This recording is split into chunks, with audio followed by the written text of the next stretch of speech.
I'm Harry Smith. Tonight on Biography, Oscar the Grouch. Excuse me. I'm Harry Smith, and Oscar, no, tonight we are not doing your biography. Drat.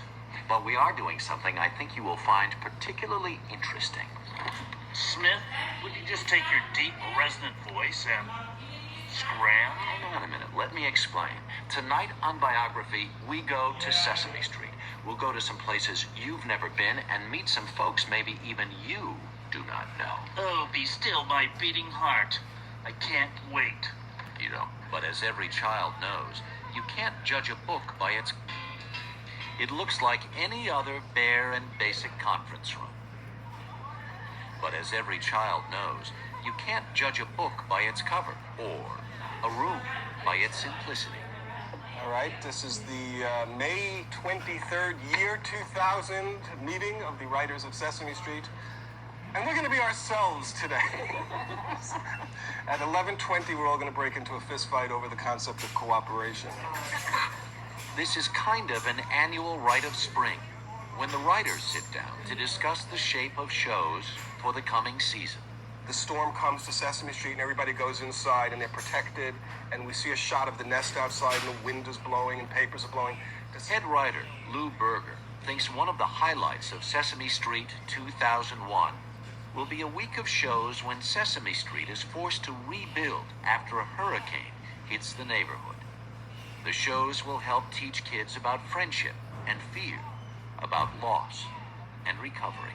The second show, we come out and Big Bird goes to check his nest and it's not there. It's just some twigs. It's been blown away. Look, my home, my nest.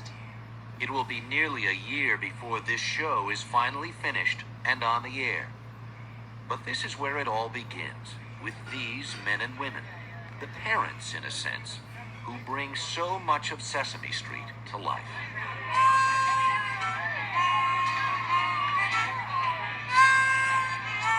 To so many of us, Sesame Street seems so familiar. We grew up watching Big Bird, and Kermit, and Susan, and Bob, and Maria, and Mr. Hooper. But what we tend to forget is just how many years Sesame Street has been around. Well, Sesame Street has been around for more than 30 years, born a long, long time ago in a place known as the 60s. It was a crack in time, a decade when anything seemed possible. I've seen the promised land. When all the old rules and all the old ways seemed to crumble away, and when the young seemed to hold sway. For the first time, Americans were able to witness everything that was happening around them. Not only in their own neighborhoods, but throughout the country, and even worlds away. It's one small step for man, one giant leap for mankind. Television was bringing an entirely new universe into American homes. But it was bringing home little for the children of America. For the very young, for the toddlers of this turbulent time, there were only teaspoonfuls of anything you might call nutritious. Good morning. How are you this morning? Are you just as happy as you can be? But a revolutionary new show was about to change everything. All right, then, all right. How about this for a title? The 2 and 2 are 5 show. That's no fair. You crazy? Now, this is supposed to be an educational show. 2 plus 2 don't make 5. They don't. No, you meatball. Then how about the 2 and 2 ain't 5 show?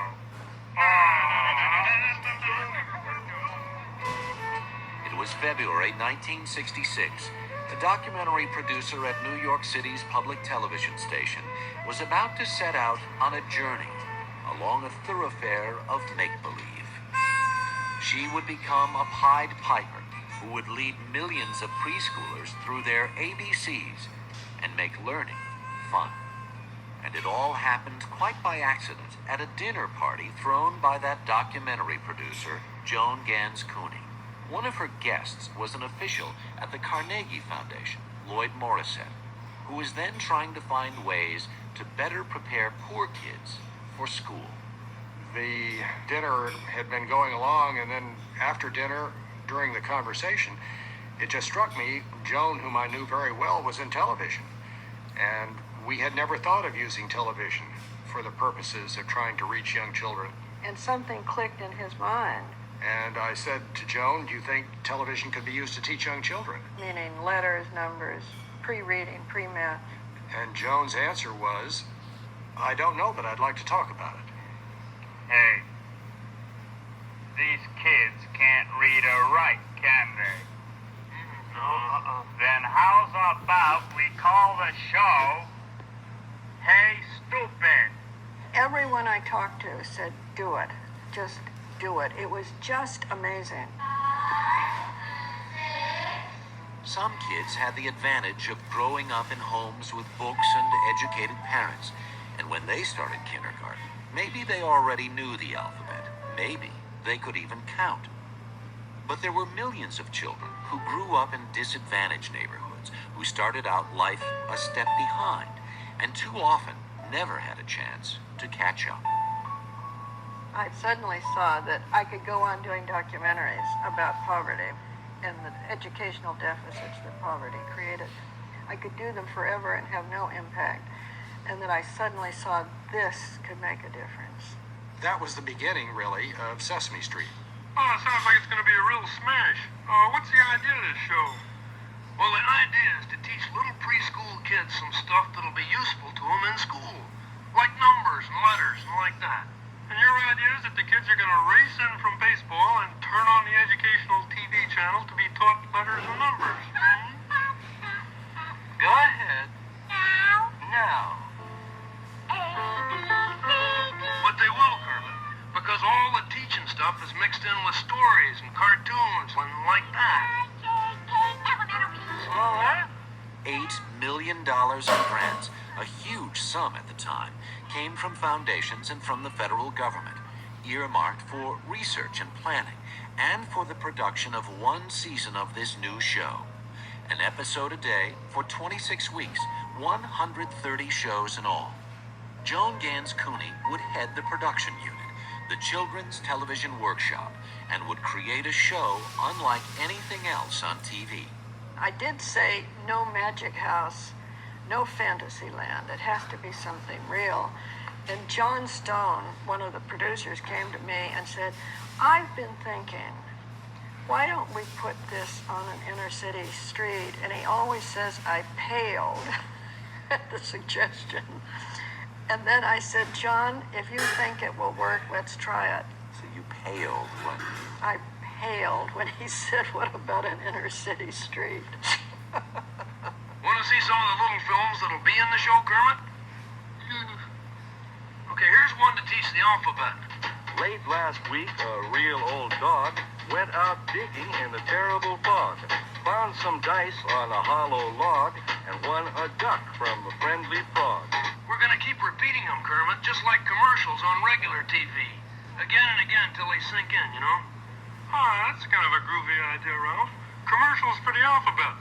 They must have some people who know what they're doing at the Children's Television Workshop. They got an advisory board of the best people in the country. The words here are very difficult to know. The advisory board was made up of teachers, sociologists, child psychologists, and animators, all contributing ideas.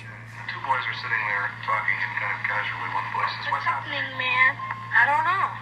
What's that? I don't know. Looks like a fish hook. It's not a fish hook. It's a jay. What? The consultants all had their own opinions on how to make learning fun, on how to maintain the intricate balance between education and entertainment.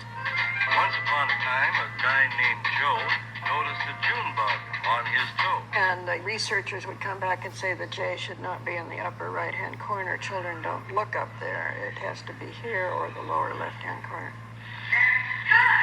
Every idea for the show was tested and tested again, not only to see if it would teach the preschoolers, but to see if it would entice them enough to keep them watching. I find that absolutely fascinating, that you would set the same standard for your segments that cartoons had on Saturday morning in terms of the testing that would go in to make sure that kids would watch, that they would stick with the show. Yes, well, there was no point in doing it and spending all this money if it weren't popular and it didn't hold the viewer's interest. 1, 2, 3, 4, 5, 6, 7, 8, 9, 10. The money that was given to us was in order to make the show as popular as any commercial show on the air. 1, 2, 3, 4, 5, 6, 7, 8, 9,